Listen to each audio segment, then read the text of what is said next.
Welcome to episode 1 of Slate It with Daniel Caddy. Thank you guys for joining us right now for the beginning of the channel. I'm your host, Daniel Caddy, and what we're going to be planning on doing with the podcast is talk about an array of different things in film, television, all across the board, especially with crew and acting side of things, just anything behind and in front of the camera, really. And today I'm joined by my special guest, Jordan Alderson. Yep, thank you for having me. No worries. It's good to have you. I mean, you do live here. Yeah, it is true. So I mean, I rent from you. So yeah, happy to be on whenever you want me. No, easy. So I think we should really kind of just introduce ourselves and what we do, our day jobs, and what the dream is, what we're aspiring to be. So sounds good. I'll start off by saying that the dream for me specifically is to become an actor. And it's steadily growing this year. I've been doing quite a few things in the indie scene. But yeah, I mean, the day job is just, we work car rentals at the moment. But I thought, why not start a podcast where we're also learning? So you guys are joining us on our journey. And we're going to make mistakes and we're going to share them. And hopefully when we learn from them, you learn from them. Yeah, sounds like a good plan, actually. Yeah, grow with us while we grow. Yeah, it's good. And what's your dream? Well, my dream is a couple of dreams, really. I like to put my hand in a lot of baskets. So the main one is to direct. I love movies and I love to direct. And I'm also at Hertz as my day job currently, hoping to get out of that and do business and creative works full time. So I do photography and filmography and have my own business as well. So it's just, those are the dreams. And yeah. And I'm sure everyone will be hearing a lot about the other business that Jordan runs as well, Insight Media Co. We'll be talking all about that in future episodes about his website and opportunities to come for sure. Which is actually good because it's also a beginner grow as we grow sort of thing. Like it's a start at the beginning of your journey and you grow with others through that as well. So it's kind of cool how it has this same concept. Kind of like built by the people for the people. built from beginners for beginners. Yeah, really there we go. Yeah. Like similar. Anyway, the first episode I want to dive into is things to know when starting in the film industry. So it's so important to make sure you know these things going in instead of being surprised when you get there. So I thought the first topic we'd start with is the most asked questions about joining the film industry. And I wanted to ask, do I need to go to uni for school? You know what? No, it's not necessary, but it is a great opportunity for networking. So you meet a lot of your fellow people within the film industry that want to get into it. So a lot of people that go to uni are usually passionate about film, and you meet a lot of cool people that way. I'm not saying you don't learn anything, because you definitely learn something, but it's not necessarily like you don't have to take uni courses to get ahead. You can always learn yourself or practice by doing. Yeah, like I'd say, because uni's not, you don't need to go there for everybody. Like personally for me, I loved going to uni for acting. It did actually hone my craft quite a lot. I met some really cool people, and the teachers there were they really understood what it was to communicate to me specifically. Like they didn't just teach the subject, they took time with each student to kind of help them personally grow, and it was very helpful. So, I did hear good things from you, and watching you go in at the beginning and then come out at the end of the year, it was just so much different from when you started. You did improve heaps. So the school definitely helped, I'd say. Yeah, definitely. I mean, it's different for every person, so it's really kind of your decision if you want to go or not. And yeah, I mean, you can make it without uni. So I'll do the next question is, how do most people get into the film industry?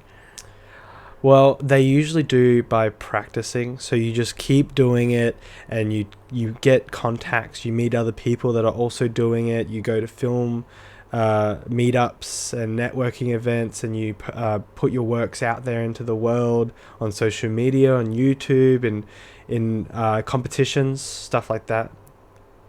Yeah, I mean, I said like you can offer to work in different departments in especially when you want to become like a director or in a certain area and crew.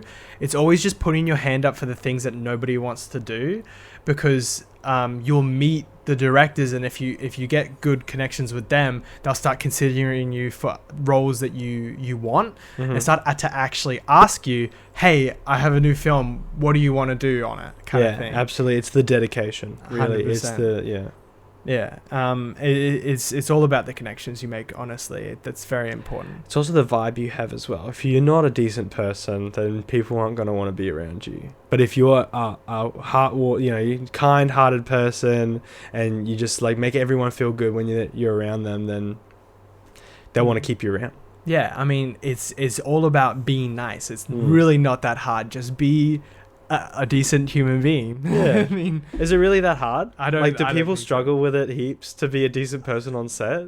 Yeah, I mean, I've met some entitled actors every now and then, and they're like nowhere near stardom. These are on student films as well. Yeah, student films. Like they have no right to be that entitled. Absolutely not. Yeah. I mean, I'm not going to speak ill will of anyone, but it's just, I love working with a lot of different people, and we get experiences even with the bad ones.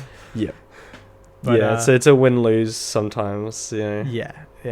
But as long as the film gets made in the end. Exactly.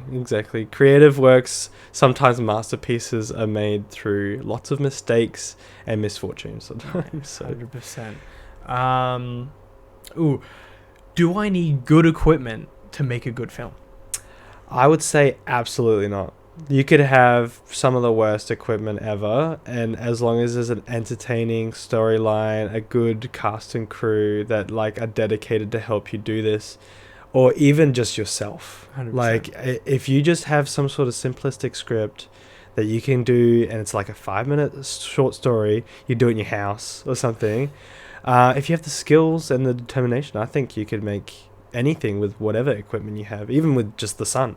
Yeah, people have done it with bounce boards. I've seen some YouTube channels out there that have used the most ridiculous items from Temu, Wish, eBay, and they've shot home films, like found footages or really crappy like versions of movies, but they've written a good script and they've put effort into it. So it's all about, like, effort is free.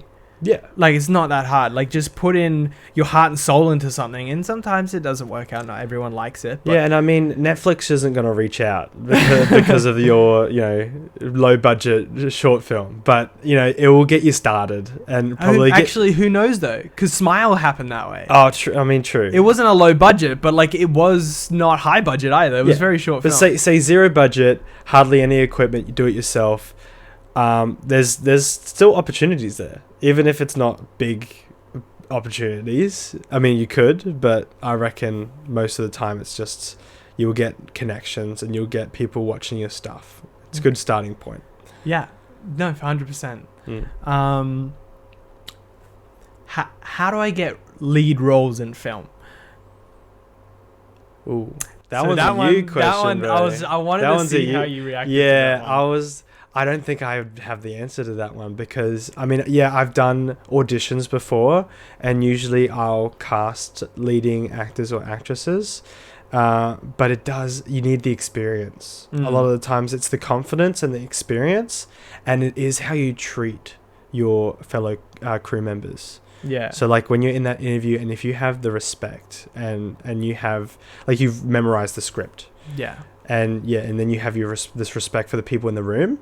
It's just that goes a long way to casting, but it also requires skill and experience at the same time. It goes back to the effort part. Yeah. Like, you just got to put the effort in, because sometimes, like, I've been in the casting room with you before, and we've had people come through, and usually it is the people that just, they just spew out confidence, but in a good way. Like they're Yeah. not cocky about it or anything, but they've put in the work, they've memorized the script, they've put like highlighters everywhere, you know, they've made notes, they've got Yeah. questions, you know, they're intrigued, and they actually respect the art, which is great.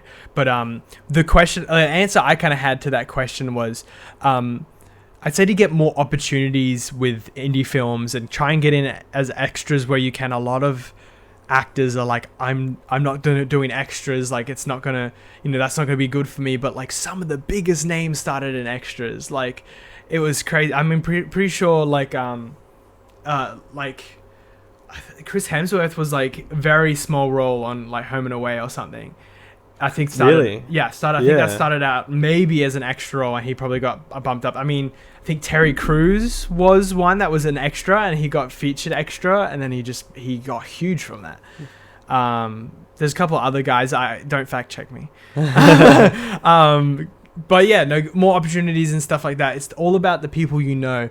I just finished up in an indie film. I got the lead male for that. And it was all because I knew the director and I met him before. Yeah, that's the connections phase. But you also had the experience and the skill. So he had seen me work before because I Exactly. had been on one of his first projects a year or two earlier. I think it was 2 years earlier I had been on his first project. And that's in the post-production phase right now, Yeah, isn't it? so they're in the editing phase right now, and I don't know too much what they're doing with it at the moment, but it's probably not going to be done until like late next year. With the plans he's got for it. But yeah, it was a great experience, and it was all about the person I knew, and that's how I got in. Next question we got: how do I get the most out of my film once it's done?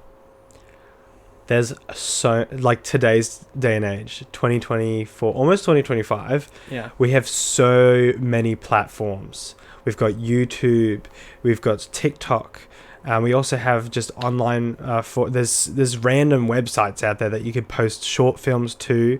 And didn't we work on what was that one we worked on in the forest with the That was they have their Onwards. own Onwards. Yeah. Onwards. They have their own website platform as Whole well. streaming service, Yeah, I'm with pretty sure. MyStream, or something. Haystream, and that's for short indie films and stuff like that. Like, there's so many options out there.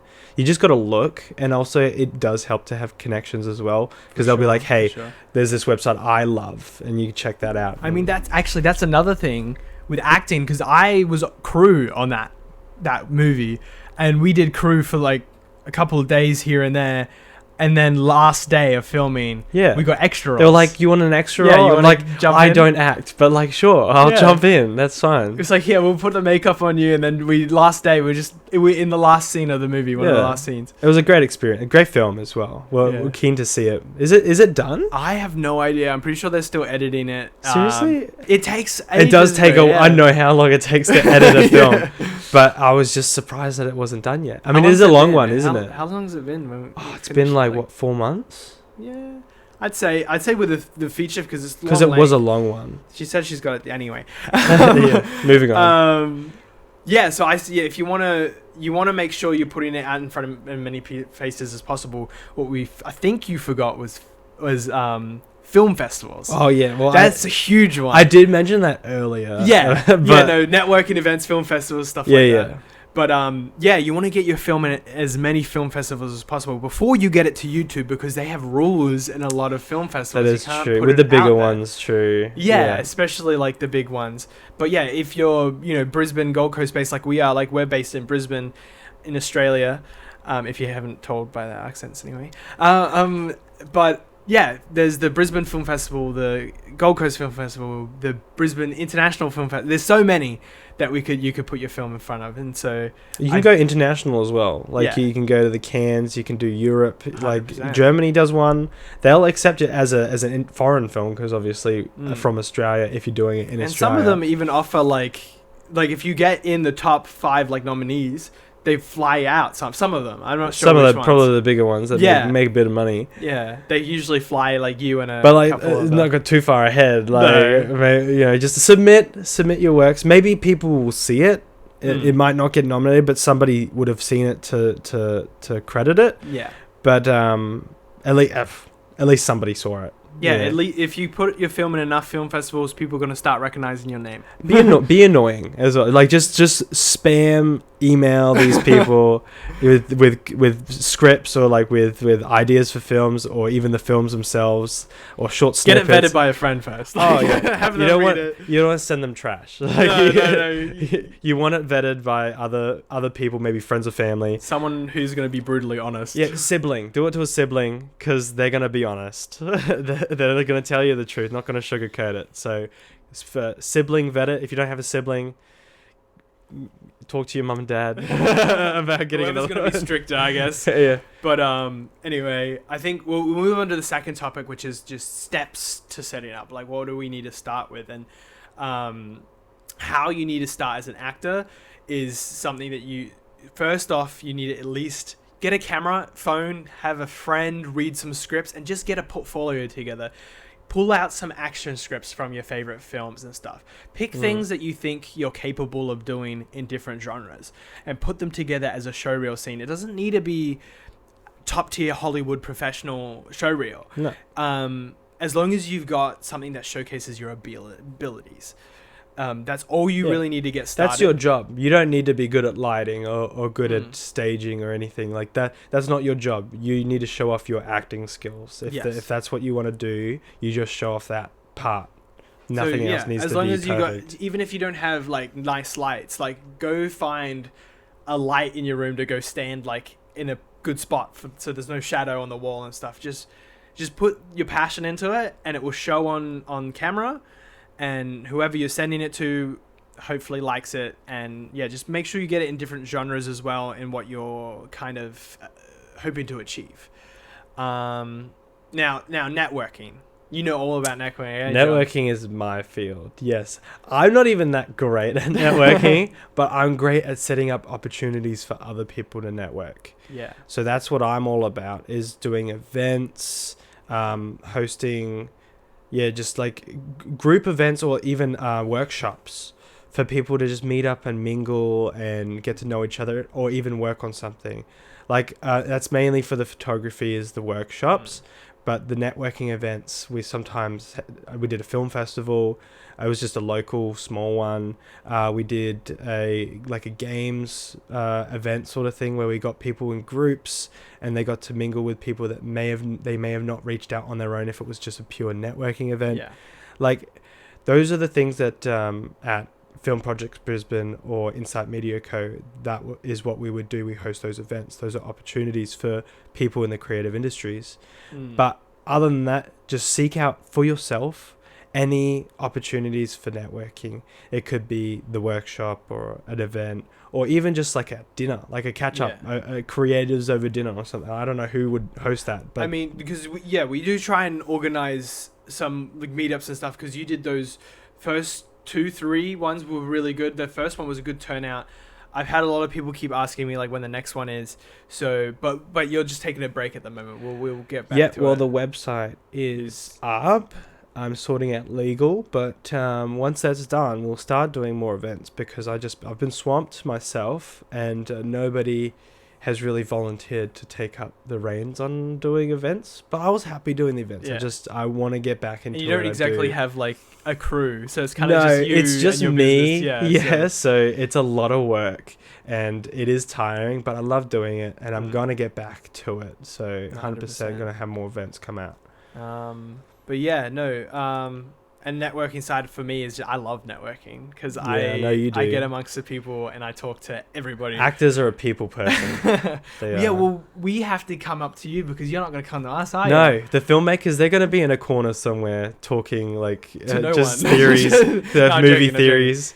Yeah. No, they usually have their own group. Yeah, talking to themselves, sorry. Yeah, that's because I'm used to intriguing kind of like pushing myself into their group. Like there's a bunch of filmmakers and there's just one actor's like pushing himself in. On behalf of all filmmakers, we appreciate you for incepting yourself into our little groups and making it a little bit more entertaining. So you're appreciative of the actors and actresses, anybody out there with a good attitude and a confident way about them. Yeah.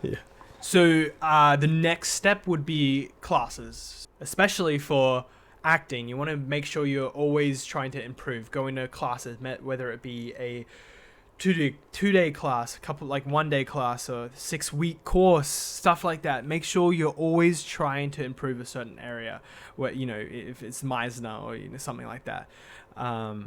If it's something you're lacking in, if you're lacking in emotional range, do something like that. And with filmmaking, I'm sure there's classes as well. There's universities with like base programs that have short terms, but still you learn heaps, and it is a credit as well. Yeah. Like it's an actual thing you can put on your resume. So that always looks good when you're applying for jobs as well, when you have that credibility on there as 100%. We should probably put like a tally counter of how many times I say 100%. 100%. Yeah, that might be. I won't do that. That might be your thing. Tally count. Oh yeah, so classes. That's pretty straightforward. Taking risks is a big step. Mm-hmm. Like especially and in order for actors and actresses in auditions, when the director asks you to do something that may not be like normal, like read it like a chimpanzee, or sit upside down on the chair, or like they expect you to just listen to that. That's a test, right?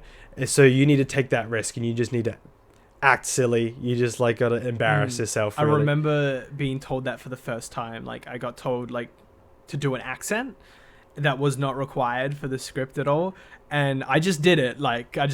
But afterwards he came up to me, he's like, I did that to see if you would do it. And so many times people actually just like, oh no, I'm good, I don't really feel confident in that accent. I'm like, I definitely was not confident in that. I was terrible. Yeah. It was before I had done any kind of dialect or anything, so but I tried. So it's the say yes and then just make it happen. Mm-hmm. Like you just got to make it up as you go, really. No, for sure.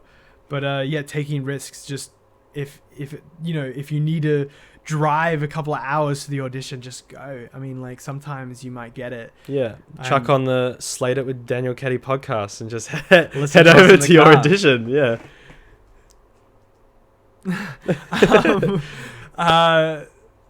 Next step is know your worth. Know when to stop doing the free stuff. Know when to start charging for your services.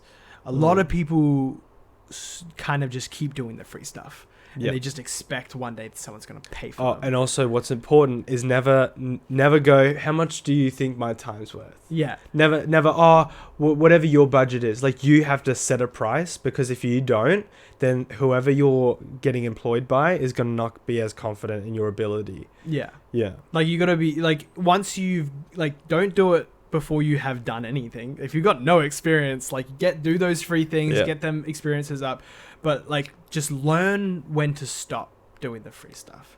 But I'd say never lose your politeness. Still go, hey, I've I'm done with the free stuff, but I wish you luck or something. Not the I'm worth more than that or something. Yeah, no, don't get entitled. Yeah, because what if they get big and they want someone to hire and they're gonna pay you, and you've already ruined it with them because you decline them on the free stuff really rudely. Yeah. But know your worth. Very important. Now, how do you start as a filmmaker? That one it's hard if you want to be a director, because you got to do a lot of stuff yourself. And as we said before, you can do it on a low budget. You want to know what my first stop point is? What? Just start. Just start. It is. That is true. Like you just got to start, really. But a lot of filmmakers, like myself, we're perfectionists. And we want everything to look amazing. Don't be a perfectionist. Don't be perfect. That is a step. I have learnt to overcome that, but I think that is one of the first hurdles. Is that it doesn't have to be perfect. It doesn't have to be out of the box Hollywood box office hit. Embrace the chaos. Exactly. It could be probably one of the worst visual, but great storytelling, or there's the stabilization on some of the cameras is a bit wonky. Use it. Use every failure, or not every failure, every obstacle as a tool. And what happens when you are down in the slump? Do it anyway. Just keep going. And my next one was remember to ask for help. Oh, that one. That one's very that hard. one I still struggle with. Every filmmaker I feel struggles with that. That's why you need a network as well. You need to have that networking group of people where you can go, hey, I need help with this thing I've got going on. You need at least one person you feel confident you can call in the middle of a film shoot at 1 a.m. in the morning and ask them to come over and help. And they will drive an hour to come and see you to help out. And they'll do an all-night shoot. Yeah, even if they have work the next morning. Yeah, you need one person. You need one of those people. Oh yeah, actually, mine was embrace the mess. Was the next, you said embrace the chaos. Embrace the chaos. I didn't realize I wrote embrace the mess on my dot points. Contacts was the next one. Yeah. Just make sure you have contacts. We've already really covered that one. Yeah, we could probably skip that one. And generally just be kind. That's just kind of the biggest which we've mentioned a couple of times. 100%. It was the most important. It's the attitude. It is like on a film set. You want the whole crew, whole cast to be like this, like family, really. And if somebody's out of line or somebody's not the same vibe as everybody else, it's gonna throw the whole set off. You know who the person is. You know who it's gonna be. You know who it is because you've all actors, filmmakers out there that are listening. You've been on a set where there's that one guy that you've had a couple of times, or one girl you've had a couple of times, and you're just like, it's gonna be a long day. Yeah. Can't believe they're here today. Yeah, but like you still treat them with respect. Yeah. You make sure you still stay kind to them. Like, let's not talk about them behind their back or anything. Yeah. Maybe one or two jokes every now and then, but that's it. Like, let's try and still be nice to them. But because they're probably not going to make it far in the industry if they're going to keep up that. If that's you, do better. Do